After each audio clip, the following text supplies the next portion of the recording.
درود پاک پڑھ لیجئے، اللہم صلی علی سیدنا شفیعنا ملجانا محمد بارک سلم صلو علیہ صلاۃ و سلام علیک یا رسول اللہ صلی اللہ تعالی علیہ وسلم۔ حضرات محترم، ابھی میں نے آیت کریمہ پڑھی ہے، اللہ تعالیٰ ارشاد فرماتا ہے ما آتاکم الرسول فخذوہ وما نہاکم عنہ فانتہوا، جو رسول اللہ تمہیں عطا فرمائیں اسے لے لو، اور رسول اللہ جو رسول تمہیں عطا کریں اسے لے لو، اور رسول اللہ جس سے روکیں، رسول اللہ جس سے منع فرمائیں اس سے باز آ جاؤ، اس سے رک جاؤ۔ ما آتاکم الرسول فخذوہ، جو رسول عطا کریں اسے لو، یعنی جو رسول اللہ کرنے کے لیے کہیں وہ کرو، جس کام کو کرنے کا حکم دیں وہ کام کرو، اور جس سے منع فرمائیں اس سے رک جاؤ۔ اسی میں تمہاری دنیا کی بھی بھلائی ہے اور اسی میں آخرت کی بھی بھلائی ہے۔ اللہ تعالیٰ نے ہمیں حکم دیا کہ رسول اللہ جو کرنے کے لیے کہیں وہ کرو، اور جس سے منع فرمائیں اس سے رک جاؤ۔ اور اس مختصر سی تقریر میں ایک جملہ میں آپ کے سامنے کہہ کے جا رہا ہوں، نوٹ کر لیں۔ رسول اللہ صلی اللہ علیہ وسلم نے جس کام کو کرنے کا حکم اپنے غلاموں کو دیا ہے اس میں کبھی نقصان نہیں ہو سکتا ہے، اور شریعت نے اور رسول اللہ نے جس کام کو اپنے غلاموں کے لیے حرام قرار دیا ہے، جن کاموں سے منع فرمایا ہے، اس میں بھلائی کبھی نہیں ہو سکتی ہے۔ نہ دنیا کی بھلائی ہو سکتی ہے اور نہ آخرت کی بھلائی ہو سکتی ہے۔ بتائیے، شراب پینے سے رسول اللہ نے منع فرمایا، اس میں بھلائی ہوگی؟ کبھی ہو سکتی ہے بھلائی؟ آقا کریم نے فرمایا شراب ام الخبائث ہے، تمام برائیوں کی جڑ شراب ہے۔ آدمی جب شراب پی لیتا ہے اس کی عقل پہ پردہ پڑ جاتا ہے، اب اسے سمجھ میں نہیں آتا ہے یہ میری ماں ہے، یہ میری بہن ہے، یہ میری پھوپھو ہے، یہ میرے گاؤں کے میرے محلے کے بڑے بزرگ ہیں، ان کی ہمیں تعظیم کرنی چاہیے۔ شراب پی لینے کے بعد انسان کوئی بھی برائی کر ڈالتا ہے۔ یہ جملہ آپ یاد رکھیں کہ شریعت نے، رسول اللہ نے جو بھی کام حرام قرار دیا ہے اس میں کبھی بھلائی نہیں ہو سکتی ہے۔ وہ رسول جو اپنے غلاموں پہ اتنی زیادہ مہربانی کرنے والے ہیں، اتنے زیادہ مہربان ہیں کہ اتنی زیادہ مہربانی آپ کے ماں باپ بھی آپ پر نہیں کر سکتا ہے۔ آپ کی ماں، آپ کا باپ بھی اتنا زیادہ مہربان آپ پر نہیں ہو سکتا۔ آپ نے سنا ہوگا حضرت آمنہ فرماتی ہیں رسول اللہ پیدا ہوتے ہی اپنے سر کو سجدے میں رکھ دیا اور زبان مبارک سے کہہ رہے تھے رب حبلی امتی، رب حبلی امتی، اے پروردگار میرے گنہگار امت کو معاف فرما دے۔ پوری زندگی ہمارے لیے روتے رہے، یہاں تک کہ جب آپ کا وصال ہو گیا، آپ کی لاش مبارک کو قبر شریف میں رکھ دیا گیا، آپ کے چچیرے بھائی حضرت فضل ابن عباس فرماتے ہیں کہ میں وہ خوش نصیب ہوں جسے رسول اللہ کی قبر میں اترنے کا موقع ملا۔ جب رسول اللہ کی لاش مبارک کو قبر میں رکھی گئی، میں نے سوچا کہ آخری دیدار نبی کے چاند کی طرح چمکتے ہوئے چہرے کا آخری دیدار کر لوں، آخری مرتبہ نبی کے چہرے کو دیکھ لوں۔ میرے دل میں یہ شوق پیدا ہوا، میں نے نبی کے چہرے سے کفن کو ہٹایا تو میں نے کیا دیکھا کہ نبی کے مبارک ہونٹ ہل رہے تھے۔ سبحان اللہ، ارے بولیے سبحان اللہ، نبی کے مبارک ہونٹ ہل رہے تھے۔ بڑا تعجب کی بات ہے، آپ نے بھی مردہ انسان دیکھا ہوگا، آپ کے محلے میں بھی امام صاحب اگر اعلان کر دیں کہ فلاں صاحب کا انتقال ہو گیا، آپ صبح دیکھنے کے لیے گئے، آپ نے چہرے سے کپڑے کو ہٹایا تو دیکھا کہ ان کا ہونٹ ہل رہا ہے، زبان ہل رہی ہے، تو آپ کیا کہیں گے؟ آپ یہی کہیں گے کہ امام صاحب نے غلط اعلان کر دیا، یہ مرا نہیں یہ زندہ ہے، یہ مرا نہیں یہ زندہ ہے۔ مرا انسان کا ہونٹ ہلے گا، اس کی زبان ہلے گی؟ رسول اللہ کے ہونٹ ہل رہے تھے قبر شریف میں، آپ کی زبان مبارک ہل رہی تھی۔ حضرت فضل ابن عباس فرماتے ہیں میں نے سوچا یا پہ پروردگار عالم، اس عالم میں آقا کریم کیا کہہ رہے ہیں؟ میں نے اپنا کان لگا کر کے سنا، اس وقت بھی آقا کریم کہہ رہے تھے رب حبلی امتی، رب حبلی امتی، اے پروردگار میری گنہگار امت کو معاف فرما دے، اے میرے پروردگار میرے گنہگار امت کو بخش دے۔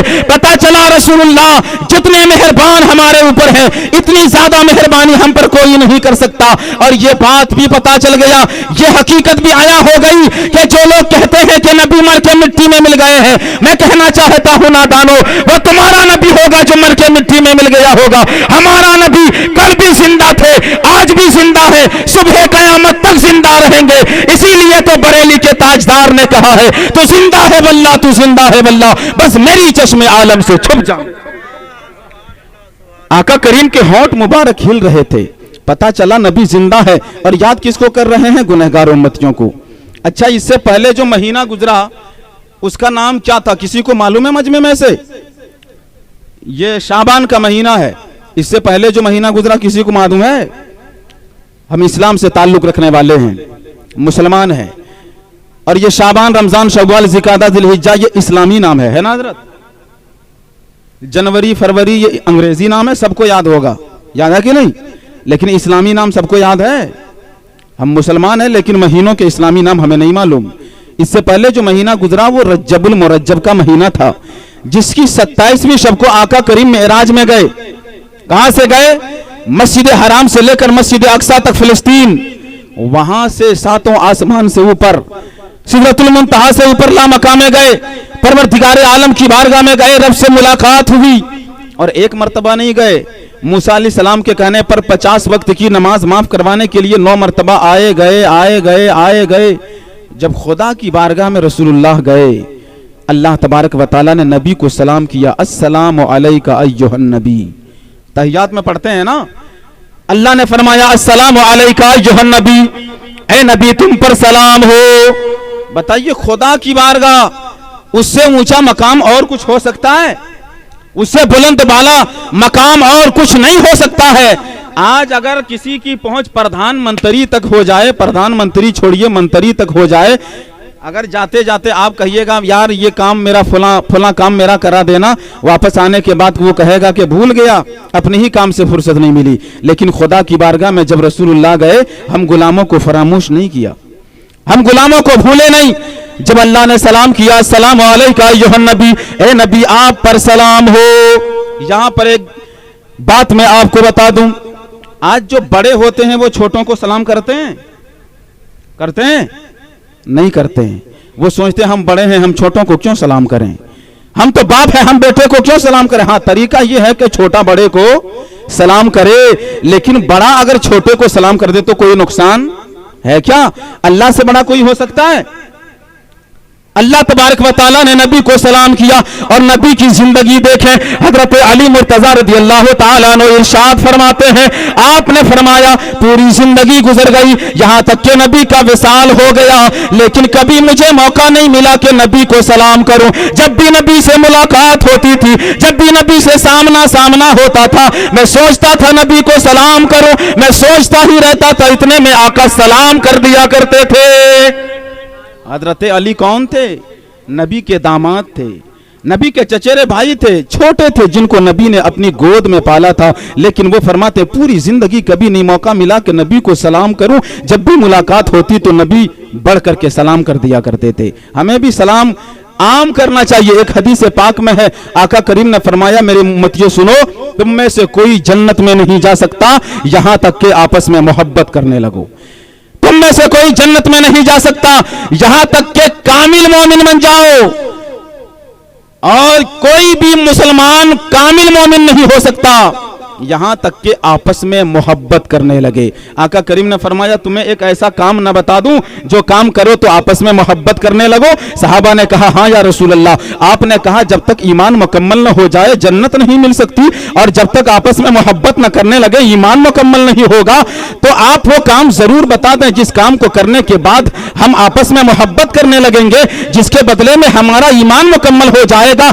آقا کریم نے فرمایا اے میرے غلاموں سنو، آپس میں سلام کیا کرو، جس کو پہچانتے ہو اس کو بھی سلام کرو، اور جس کو نہیں پہچانتے ہو اس کو بھی سلام کرو۔ آپس میں سلام کرو گے تو محبت پیدا ہو جائے گی۔ سبحان اللہ۔ میں کہہ یہ رہا تھا کہ جب آقا کریم خدا کی بارگاہ میں گئے، اللہ نے کہا السلام علیکہ ایھا النبی، اے نبی تم پر سلام ہو، تو رسول اللہ نے جواب دیا السلام علینا وعلی عباد اللہ الصالحین، اے پروردگار تیرا سلام مجھ پر بھی ہو اور تیرے نیک بندوں پر بھی ہو۔ سبحان اللہ۔ یہ نہیں کہا کہ صرف مجھ پہ سلام ہو، کہ اللہ تیرا سلام مجھ پر بھی ہو، तेरे नेक बंदों पर भी हो। अब आपके जहन में एक सवाल आ रहा होगा, रसूलुल्लाह ने गुनहगारों को याद नहीं किया, रसूलुल्लाह ने खताकारों को याद नहीं किया। आका ने फरमाया मुझ पर सलाम हो और अल्लाह तेरे नेक बंदों पर भी सलाम हो। हालांकि रहमत के ज्यादा मुस्तहिक गुनहगार हैं, बख्शिश के ज्यादा मुस्तहिक गुनहगार हैं, मोहब्बत के ज्यादा मुस्तहिक गुनहगार हैं। आका करीम ने गुनहगारों को फरामोश कर दिया। लेकिन आइए मैं आपको बता दूं, आका करीम ने गुनहगारों को भुलाया नहीं, बल्कि गुनहगारों को पहले याद किया, नेकोकारों को बाद में याद किया। बोलिए सुभान अल्लाह। अरबी में जब कहा जाता है अस्सलामु अलैया, उलमाए कराम बैठे इन्हें मालूम है, उसका माना होता है मुझ पर सलाम हो। और जब कहा जाता है अस्सलामु अलैना, इसका माना होता है हम पर सलाम हो। तो मुझ पर और हम पर में कोई फर्क है कि नहीं? मुझ पर का मतलब सिर्फ मुझ पर, और हम पर का मतलब हम सब पर। अब ये बताइए, जो रसूलुल्लाह के गुलाम मुसलमान है वो दो तरह के हैं, एक गुनहगार और एक नेक, नेकोकार, नेक। तो जब नेकों को निकाल दिया जाए तो बचेंगे कौन? गुनहगार। यहाँ पे औरतें भी बैठी हैं, मर्द भी बैठे हैं, औरतों को निकाल दिया जाए तो बचेंगे कौन? मर्द। हम कहें कि हम सब पर भी अल्लाह की रहमत हो और इन औरतों पर भी हो, तो मतलब आप लोगों को हमने अपने साथ शामिल कर लिया। आका करीम ने फरमाया, ऐ परवरदिगार तेरा सलाम सिर्फ मुझ पर ना हो बल्कि तेरे नेक बंदों पर हो और हम सब पर हो। जब नेकों को निकाल दिया तो गुनहगार बचे। गोया रसूलुल्लाह ने कहा, ऐ परवरदिगार तेरा सलाम मुझ पर और मेरे गुनहगार गुलामों पर पहले हो, उसके बाद तेरे नेक बंदों पर हो। तो वहां पर भी रसूलुल्लाह ने हमें याद किया। इतने मेहरबान रसूल अगर हमें किसी काम करने का हुक्म दें तो उसमें नुकसान नहीं हो सकता है, उसमें भलाई ही होगी। और जिससे मना फरमाया है उसमें कभी भी नफा नहीं हो सकता है, नुकसान ही होगा। जुआ में नफा है कि नुकसान? बहुत सारे लोग खेलते होंगे। और आज हमारे इलाके में एक बुराई चली है, लॉटरी। आपके इलाके में लॉटरी चलती है? लॉटरी की बुराई। लोग सोचते हैं कि ये जुआ नहीं है, लेकिन वो भी क्या है? जुआ है। एक आदमी की मुझसे मुलाकात हो गई, उसने मुझसे पूछा, मौलाना साहब लॉटरी लेना चाहिए कि नहीं? मैंने कहा क्यों, लेते हो क्या? उसने कहा लेते थे लेकिन अब नहीं लूंगा। मैंने कहा क्या हुआ? कहा कि अगर अभी तक हम चुकरी समझते हैं जिसमें पैसा डाल के रखते हैं, बच्चे लोग रखते हैं ना, 5 रुपया 10 रुपया का, अगर चुकरी में हम डाल के रखते तो अभी तक मेरे पास 40,000 रुपया होता। 40,000 की लॉटरी खरीद करके मैंने बर्बाद कर दिया, 1 रुपया भी हाथ नहीं आया। बताइए नफा हुआ कि नुकसान? नुकसान हुआ ना, नुकसान हुआ। याद रखिएगा, मैं कितनी तफसील से बताऊं, जिन जिन चीजों को रसूलुल्लाह ने हराम करार दिया है उसमें नुकसान ही नुकसान है। दुनिया के एतबार से भी नुकसान है, आखिरत के भी एतबार से नुकसान है। और जिन चीजों को करने का हुक्म दिया है उसमें नफा ही नफा है, उसमें भलाई ही भलाई है। आज का ये प्रोग्राम जनाब रमजान साहब ने अपनी वालिदा मोहतरमा के 40वें के ताल्लुक से, इसाले सवाब के ताल्लुक से मुनक्किद किया है। मेरे मोहतरम बुजुर्गों और दोस्तों, माँ की अजमत का क्या कहना। माँ अपने बच्चों से जो प्यार कर लेती है, माँ जो मोहब्बत अपने औलाद से कर लेती है, उसकी मिसाल और उसका जवाब पूरी दुनिया में नहीं मिल सकता है। एक बात मैं आपको बताऊं, आपसे मोहब्बत करने वाले बहुत मिलेंगे। आपकी बीवी भी कहेगी कि मेरे शौहर मैं तुमसे बहुत ज्यादा प्यार करती हूं। आपका दोस्त भी कहेगा कि मैं तुमसे बहुत ज्यादा प्यार करता हूं। लेकिन दोस्ती उसी वक्त तक है जब तक आपकी चलती है। आप अगर पैसा अच्छा खासा कमाते हैं, ठीक ठाक आपके पास है, तो 2-4 लोग आपके पीछे हमेशा घूमेंगे। लेकिन खुदा न करे अगर कोई ऐसी बीमारी हो गई, सारी दौलत भी खत्म हो गई, आपकी सेहत भी खत्म हो गई, वो सारे यार और सारे दोस्त गायब होंगे कि नहीं होंगे? आपके पीछे पीछे घूमेंगे? नहीं घूमेंगे।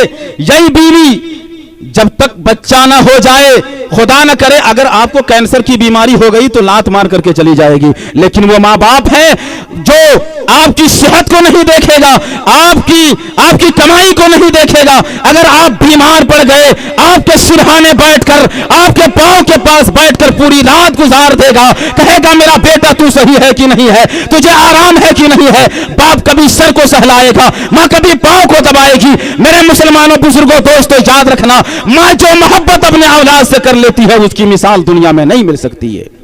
जब तो आका करीम ने फरमाया अल जन्नतो तहता अक़दामिल उम्महात, के जन्नत माँ के कदमों के नीचे है। जन्नत माँ के कदमों के नीचे है। क्या मतलब? यानी माँ के कदमों के नीचे रहा करो, माँ की खिदमत किया करो, इसी में तुम्हारे लिए जन्नत है। अगर माँ बाप को राजी करोगे अल्लाह राजी होगा, माँ बाप नाराज हो जाएंगे तो अल्लाह तबारक व तआला भी नाराज होगा। एक रिवायत सुनाकर मैं अपनी तकरीर खत्म करता हूं। आइए देखिए, रसूलुल्लाह ने हुक्म दिया है तो ये करके भी दिखाया है। और माँ क्या चीज है? रिवायत में है आका करीम सल्लल्लाहु अलैहि वसल्लम एक मर्तबा मस्जिद नबवी में इशा की नमाज पढ़ाने के लिए खड़े हुए। इकामत हो चुकी थी, सफ़ें बन गई, सहाबा कराम पीछे खड़े हो गए नमाज पढ़ने के लिए। आका करीम इमामत के मुसल्ले पे खड़े हैं, सहाबा कराम पीछे खड़े हैं। इकामत हो गई है, नियत बांधने वाले हैं, नमाज शुरू होने वाली है। अचानक आका करीम रोने लगे, आपकी आंखों से आंसू बहने लगे, आप ज़ारों के तार रोने लगे। सहाबा ने पूछा, या रसूलल्लाह आप क्यों रो रहे हैं, रोने की वजह क्या है? आका कहीं कोई परेशानी तो नहीं हो गई है? या रसूलल्लाह कोई दिक्कत तो नहीं हो गई है? या रसूलल्लाह आप रो क्यों रहे हैं? आका करीम ने फरमाया, कोई परेशानी नहीं है, कोई दिक्कत नहीं है, कोई तकलीफ नहीं है, कहीं कोई दर्द नहीं है। साहबा ने पूछा, या रसूलल्लाह तो फिर रो क्यों रहे हैं? आका करीम ने फरमाया, ए साहबियों मैं इसलिए रो रहा हूं, काश मेरी माँ जिंदा होती, काश मेरी माँ जिंदा होती, मैं तुम लोगों को नमाज पढ़ाने के लिए खड़ा हो चुका होता, नियत भी बांध चुका होता, तकबीर तहरीमा कह चुका होता, तुम लोग लाइन लगा करके खड़े होते, नमाज शुरू कर चुका होता। इतने में मेरी माँ बगल से आवाज लगाती, बेटा मोहम्मद मेरे पास आओ, मुझे तुम्हारी जरूरत है, मेरी बारगाह में आओ, मुझे तुम्हारी जरूरत है। आका करीम फरमाते हैं, मेरे गुलामों मैं तुमको नमाज की हालत में यही खड़ा छोड़ देता, पहले अपनी माँ की बारगाह में हाजिरी देता, माँ की जरूरत को पूरी करता, फिर आकर के तुम्हारी नमाज पूरी करवाता। सुभान अल्लाह, ये माँ का मकाम मर्तबा है। आका फरमाते हैं कि मैं नमाज को अधूरी छोड़ देता, तुम लोगों को सब में खड़ा छोड़ता, पहले माँ की बारगाह में जाता, माँ की बारगाह में जाकर माँ की जरूरत को पूरी करता, उसके बाद आकर के तुम्हारी नमाज को पूरी करवाता। 2 मिनट में एक हदीस आप समाअत कर लें। आका करीम सल्लल्लाहु अलैहि वसल्लम ने इरशाद फरमाया है, वो परवरदिगार जो अपने बंदों पर 70 माओं से ज्यादा मेहरबान, 70 माओं से ज्यादा मेहरबानी करने वाला रब, महशर के दिन 3 बदनसीब ऐसे होंगे जिनकी तरफ अल्लाह तबारक व ताला देखना भी गवारा नहीं करेगा। हम जब किसी से बहुत ज्यादा नाराज होते हैं तो हम कहते हैं उससे बात करना तो बहुत दूर की बात है, हम उसे देखना भी गवारा नहीं करते हैं, हम तो उसे तकते भी नहीं हैं। आका करीम ने फरमाया, 3 लोग ऐसे होंगे कयामत के दिन अल्लाह ताला उनकी तरफ देखेगा नहीं। पहला शख्स वो है जो अपने माँ बाप की नाफरमानी करता है, अपने माँ बाप को सताता है, अपने माँ बाप को तकलीफें देता है। और दूसरा इंसान वो है जिसने शराब पीने को अपनी आदत बना लिया है, जो हमेशा शराब पीता है। और तीसरा इंसान वो है जो किसी मुसलमान पर एहसान करके एहसान जतलाता है। एक भाई अमीर है, दूसरा भाई गरीब है, बेटी की शादी नहीं कर पा रहा था, अमीर भाई ने शादी करवा दिया या 10-20 हजार रुपया देकर मदद कर दिया।